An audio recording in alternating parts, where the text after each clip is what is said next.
오늘 우리에게 주신 하나님 말씀은 신약성경 마태복음 2장 1절로 10절까지 말씀입니다.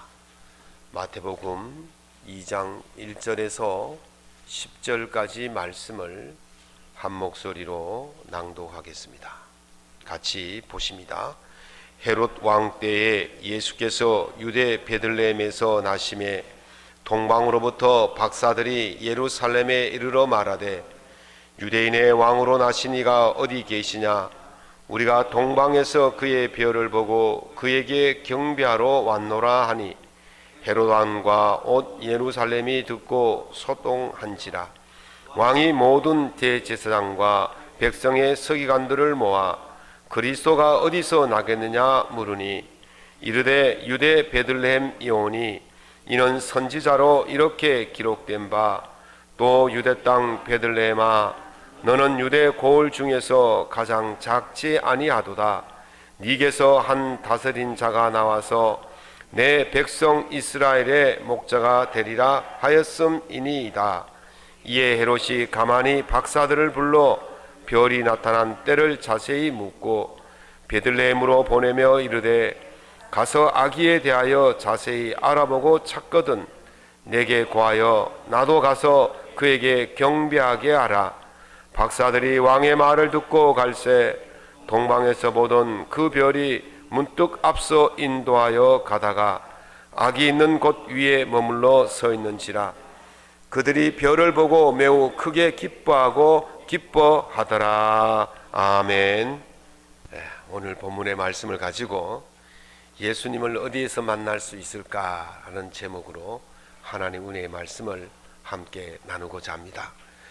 지난 금요일 밤잠을 설치셨죠. 지금 카타르에서 2022년 월드컵 대회가 열리는데 그날 한국과 포르투갈이 마지막 예선전을 치렀습니다. 1대0으로 뒤지다가 1대1 동점되었다가 2대1로 역전하는 짜릿한 경기를 마쳤습니다. 그래야 우리나라가 16강에 진출하는 쾌거를 이루었습니다. 포르투갈이 어디 있느냐면요, 남쪽 유럽 그 끝지점에 보면 이베리아 반도라는 반도가 있습니다. 거기에 반을 잘라서, 반이 아니구나, 한 4분의 1쯤은 지도에서 왼쪽으로 포르투갈이 있고 오른쪽으로 스페인이 있습니다. 그러니까 포르투갈이 스페인보다 한 4분의 1 정도밖에 안 되는 작은 나라죠. 그 스페인의 북쪽 지역이 프랑스와 국경을 마주하고 있습니다. 그 스페인에서 가장 유명한 길은 엘 카미노 데 산티아고라는 길이 있습니다. 이 카미노란 말은 길이란 뜻이고 데라는 말은 뭐뭐를 향하여 이런 뜻이 있습니다. 산티아고를 향하는 길, 이런 뜻이 있죠. 산티아고 순례길은 여러 이제 그 길이 있는데 그 중에서도 가장 유명한 길이 그 프랑스 국경 지역인 생장 피에드포트라는 작은 마을에서 출발해서 그 산티아고 데 콤포스텔라라는 그 갈라시아 지방에 있는 그 지역까지 가는 길이 가장 유명한 길인데 길이가 800km나 된다고 그래요.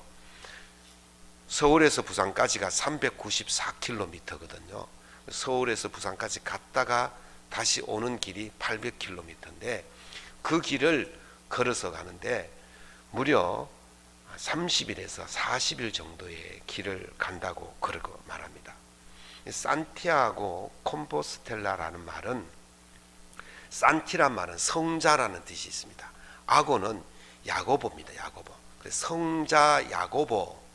콤포스텔라란 말은, 콤보란 말은 그 들판, 그 스텔라란 말은 별들, 이런 뜻이 있어요. 그래서 성 야고보 별들의 들판, 이런 뜻이 있죠.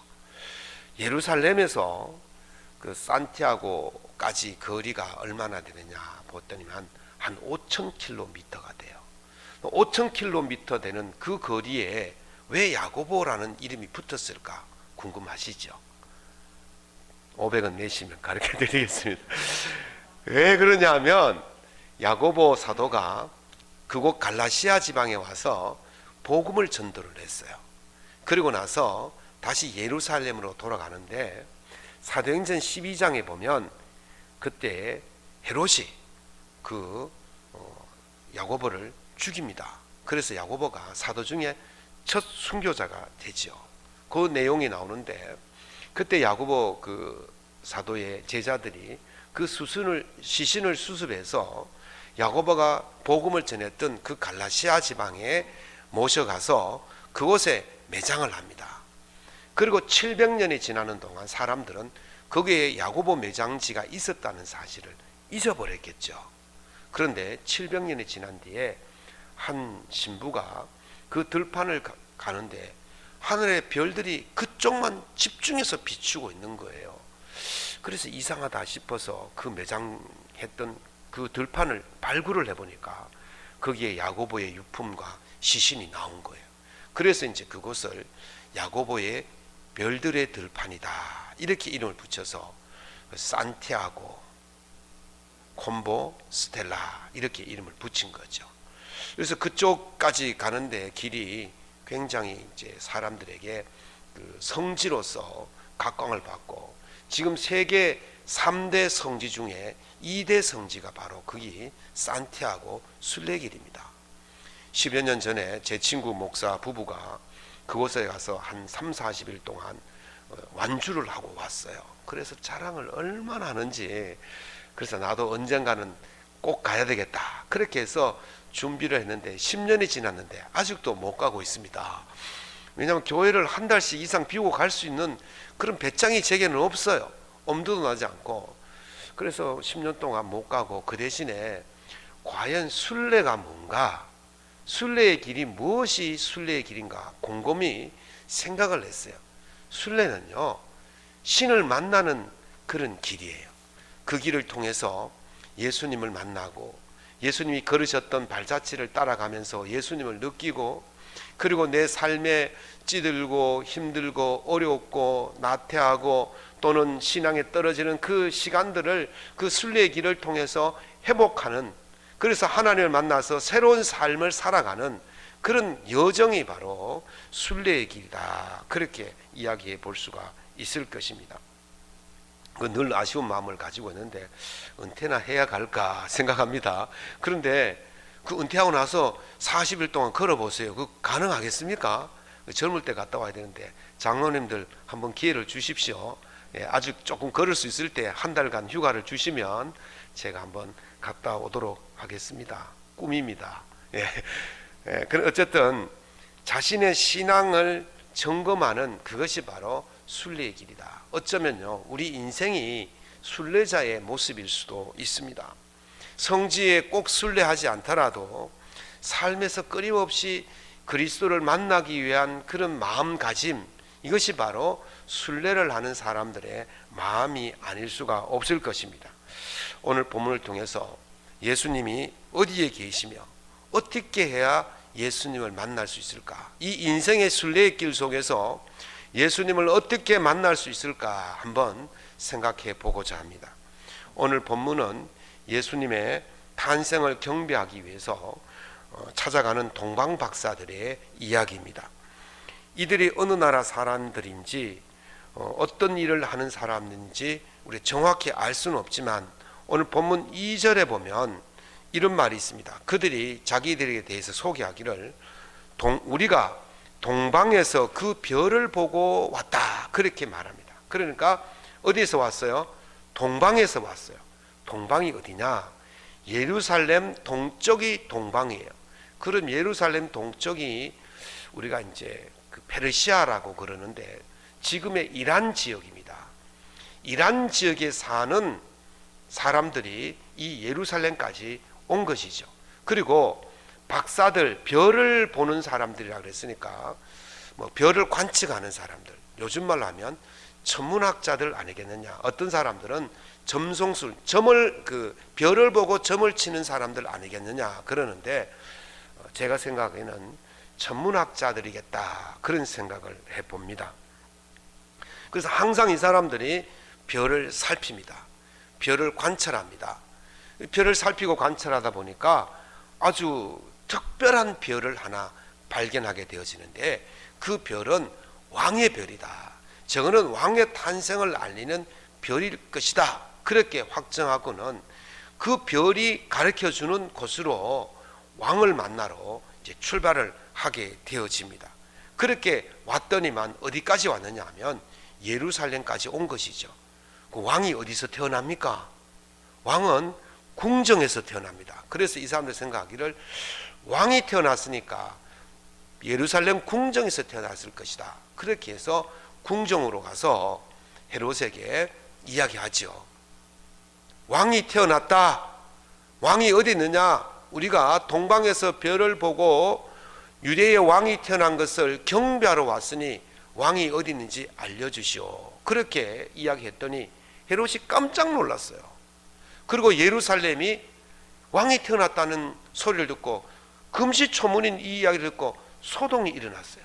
그래서 헤롯이 그 대제사장들과 서기관들을 불러서 지금 예루살렘에 왕이 태어났다는데 나 말고 또 왕이 있느냐? 이게 어찌된 일이냐? 성경에 그런 말이 있느냐? 그렇게 물었더니 대제사장들과 서기관들이 있습니다. 선지자들이 베들레헴에서 왕이 태어날 거라고 말했습니다. 그러면서 미가서 5장 2절의 말씀을 이야기를 하는 거죠. 유대 땅 베들레헴아, 너는 유대 고을 중에서 가장 작지 아니하도다. 네게서 한 다스린 자가 나와서 내 백성 이스라엘의 목자가 되리라 하셨습니다. 그렇게 이야기를 해주는 거예요. 헤롯이 이 이야기를 듣고는 박사들을 가만히 불러서, 야, 너희들이 베들레헴으로 가서 그 그리스도를 만나거든 내게로 와서 이야기 좀 해도, 그러면 내가 가서 나도 경배할 테니까 이야기 좀 해도, 그러면서 하는 것이 오늘 이야기의 끝이 난 것입니다. 본문에서 한 세 종류의 사람이 나옵니다. 첫 번째 사람은 그리스도의 탄생을 진심으로 기뻐하며 경배하러 온 사람들. 두 번째 사람들은 그리스도가 탄생할 것을 미리 알고 있었지만은 아무런 준비도 하지 않고 무관심하게 보내는 사람들. 세 번째 사람은 그리스도가 태어나면 자기의 지위에 위험이 올까 생각해서 해치려는 음흉한 마음을 품고 있는 이 사람, 이렇게 세 부류가 나타나고 있습니다. 저는 오늘 여러분들에게 세 가지 이야기를 들려드리면서 우리가 예수님을 만나려면 어떤 모습으로 살아야 될까, 우리가 예수님을 만나면 어떻게 해야 될까, 그것을 한번 생각해 보려고 합니다. 오늘 이야기를 잘 들으시고 여러분들도 여러분 삶에 그와 같이 행하셔서 예수님을 꼭 만날 수 있기를 예수님 이름으로 축원합니다. 첫 번째 이야기입니다. 톨스토이의 두 노인이라는 이야기가 있습니다. 한 마을에 어릴 때부터 같이 자란 친한 친구 두 사람이 있었어요. 한 사람은 정직하고 모범적인 예핌이라는 노인이 하나 있었고, 한 사람은 자유스럽고 인심 좋은 그 예리세이라는 노인이 있었습니다. 두 사람은 젊은 시절에 우리 꼭 성지순례를 한번 가자, 그렇게 약속을 했지만 뭐 살다 보니까 바쁘다 보니까 그 시기를 놓치고 이제 나이가 많아져서 더 이상 지체하면 갈 수 없을 것 같았어요. 그래서 예리세이가 예핀에게 독촉합니다. 영혼보다 더 소중한 것은 없다네. 일보다 영혼이 먼저 틀이 잡혀야 순서가 아니겠는가. 그러니 우리 영혼을 위해서 지금 성지순례를 다녀오세. 그러면서 설득을 해서 두 사람이 성지순례를 이제 떠나기로 했어요.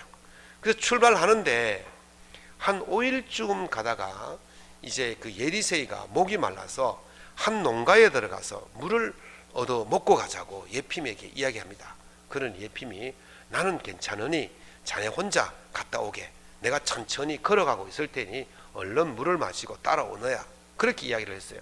그래서 엘리세이가 그 농가에 들어가 보니까 아이고 아이들은 배고프다고 울고 그 젊은 부부는 병이 들고 지쳐서 거의 죽을 지경에까지 이르러 있고 그 모친은 그냥 기력이 약해서 그냥 어찌할 바를 모르고 그래서 물 얻어 먹으러 갔다가 불쌍히 여기고 그 5가족을 위해서 음식을 사오고 약을 사오고 그렇게 정성스럽게 3일 동안 간호를 해서 이 사람들을 살렸어요.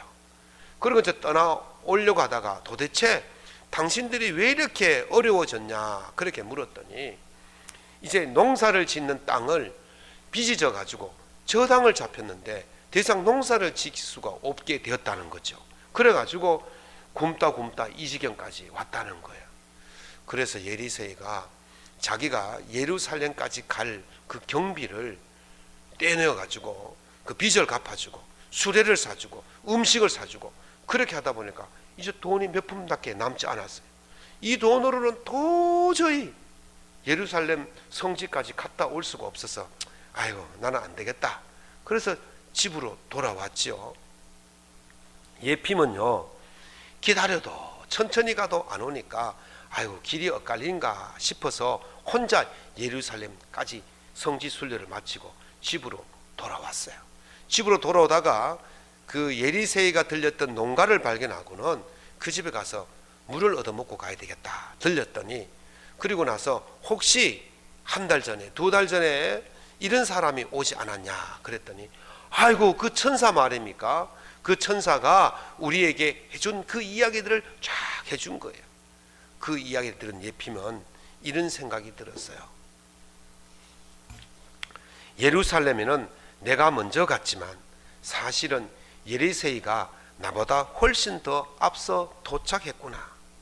나는 신에게 기도를 올릴 뿐이었지만 엘리세이는 신이 원하는 그 일을 함으로 인해서 신을 만났구나. 그렇게 생각하고는 집으로 돌아왔습니다. 집에 돌아오니까 엘리세이가 반갑게 맞아주면서 잘 다녀왔는가 그랬더니 이 예핌이 이렇게 말합니다. 몸은 갔다 왔지. 그런데 자네는 몸은 안 갔지만 영혼은 예루살렘까지 다녀왔더군. 그래 하면서 이 이야기가 끝납니다. 하나님을 만나기 위해서 성지 순례를 하지만 진짜 하나님을 만나는 것은 하나님의 뜻이 무엇인지를 알고 그 하나님의 뜻을 행할 때에 하나님을 만나게 될 줄로 믿습니다. 2번째 이야기입니다. 아기 예수님의 탄생에 있어서 빼놓을 수 없는 사람이 오늘 본문에 나오는 동방에서 온 사람들입니다. 여러분 성탄카드에 요즘 주요 등장인물이 누굽니까? 산타죠. 산타입니다. 그런데 그 산타가 나오기 전에 그 주요 등장인물이 카드를 보면 주로 2종류가 있습니다. 한 종류는 아기 예수님이 구유에 있고 그 옆에 경배드리는 동방박사들의 모습이 있거나 아니면 동방박사들이 별을 보고 따라가는 낙타를 타고 가는 그런 모습이 주로 옛날 성탄카드의 모습이었어요. 요즘은 산타클로스가 주인인데 예전에는 카드에도 꼭 등장하는 주요 인물은 바로 이 동방박사들이었습니다. 그런데 이 동방박사의 이야기가 성경에만 나오는 이야기냐? 전설이냐? 아니라는 거예요. 마르코 폴로라는 사람은 중국까지 갔다 와서 동방견문록이라는 걸 써서 유럽을 발칵 뒤집어 놓았죠.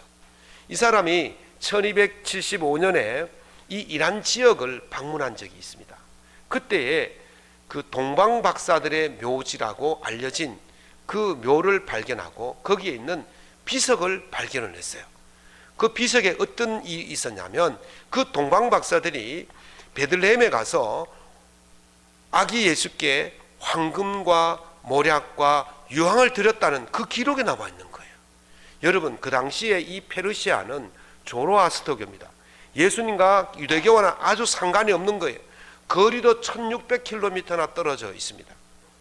그리고 그 이야기가 유대교 안에서 동방박사들의 이야기가 돌았다면, 예루살렘 안에서 돌았다면 저들끼리의 이야기고 조작됐을 수도 있다고 볼 수 있지만 1600km나 떨어진 조로아스터교는 이 불을 섬기는 종교거든요. 이 불을 섬기는 종교에서 이 동방박사들의 이야기가 그대로 실려 있다는 것은 조작이 아니라 실제로 그 사람들이 예루살렘까지, 베들레헴까지 가서 보고 겪은 일들을 기록해 놓은 곳이다, 그렇게 보는 거예요. 그래서 이 비문이 예수님의 탄생을 실제적인 역사적 사건이라는 것을 알려주는 기록이라고 볼 수가 있어요. 그런데 거기에는 3명의 동방박사들이 나오지만 전설에 의하면 한 사람이 더 있었다고 그래요. 이 3명이 출발하고 한 사람이 모처에서 만나기로 하고 열심히 가는데, 가다 보니까 나그네 한 사람이 길거리에 쓰러져 있는데 병이 들었어요. 죽게 되었어요. 자, 이 사람을 돌보면 친구들과 만날 수가 없고, 안 돌보면 마음에 좀 꺼리낌이 있어요. 그래서 그 나그네, 병든 나그네를 돌보면서 왕을 만나면 드리려고 한 준비된 보석 중에 일부를 팔아서 그 사람을 돌보줍니다. 그러다 보니까 시간이 지체되었고, 그 앞서 갔던 3명의 그 친구들은 기다려도 오지 않으니까 먼저 출발한 거예요. 그렇게 계속 친구들은 먼저 출발하고 이 사람은 뒤따라가면서, 이 사람이 또 저처럼 오지랖이 넓은지 가다가 어려운 사람 만나면 다 도와주는 거예요. 그래서 가져갔던 경비 중에서, 보석 중에서 팔아서 주고 팔아서 주고 팔아서 주고 하다가 그만 결국 예수님을 못 만나고, 아기 예수님을 못 만나고 30년이 걸렸어요. 그래서 예루살렘으로 다시 돌아왔는데, 이제 그 소문에 어느 선지자가 십자가에 사형을 당하게 되었다. 그런데 그 사람들이 이야기를 들어보니까 그 사람이 진짜 왕이라는 것을 알게 되었어요. 그래서 그 사람, 그 십자가에 사형을 당하는 그 사람 만나러 가는데, 어린 소녀가 어떤 남자에게 울면서 끌려가고 있는 거예요. 그래가지고 또 이 사람이 왜 그럴까 싶어서 물어봤더니만, 자기 아버지가 병이 들어서 빚을 내었는데 그 약값을 갚지 못해서 지금 내가 이 남자에게 노예로 끌려가고 있습니다. 이제 갈등이 생겼어요. 자기에게 있는 것은 마지막 남은 진주 하나밖에 없는데, 이걸 아기 예수님께 드려야 되는데, 이걸 팔아가지고 이 소녀를 도우면 자기는 드릴 수가 없는 거죠. 갈등하다가 그래도 이 소녀를 먼저 살려야 되겠다 싶어서 그 진주를 팔아서 그 소녀의 몸값을 치르고 소녀를 자유하게 해줬어요. 그리고 이제 내가 왕께 무엇을 드릴까 눈물을 글썽이고 있는데 이런 음성이 들리는 거예요.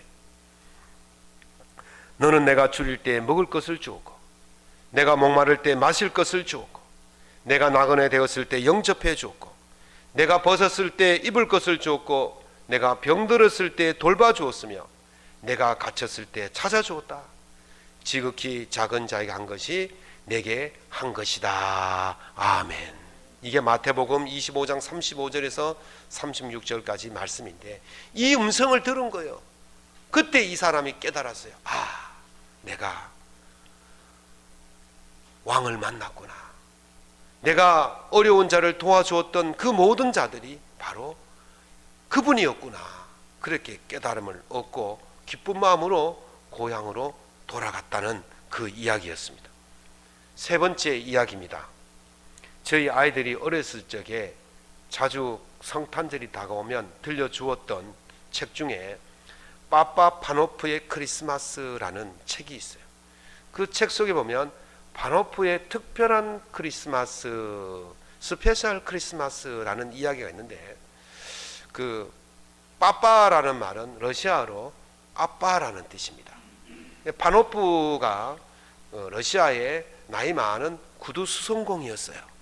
그래서 하루는 추운 이제 성탄절 전날, 25일 전날 밤에 이제 가게 문을 닫고서는 이제 난로에 앉아서 성탄절에 관한 성경을 읽다가 피곤했던지 스르륵 잠이 들었죠. 그때 그 꿈속에서 예수님이 나타나셔서 내가 내일 너희 집에 찾아가겠다, 그런 이제 말씀을 하셨어요. 그래서 잠을 깨보니까 25일 새벽인 거예요. 그래서 예수님이 오신다 그러니까 막 집안 청소도 하고 난로도 더 따뜻하게 데워놓고 음식도 준비하고 예수님이 오시면 드릴 또 아기 구두도 만들고 그렇게 하고 나니까 벌써 해가 쫙 뜨는 거예요. 그때 창밖을 보았더니 창밖에서 미양원이 언손을 녹이면서 그게 막 거리를 쓸고 있는 겁니다. 아유, 얼마나 추울까 싶어서 들어오세요, 들어오세요. 그래가고는 난로에 앉혀놓고 언손과 언몸을 녹이라 그러고 예수님께 드릴 그 맛있는 차를, 어떤 차가 좋아요? 홍차, 보이차, 예. 그 차를 이렇게 대접을 하고 또 쿠키도 드리고 그렇게 했어요.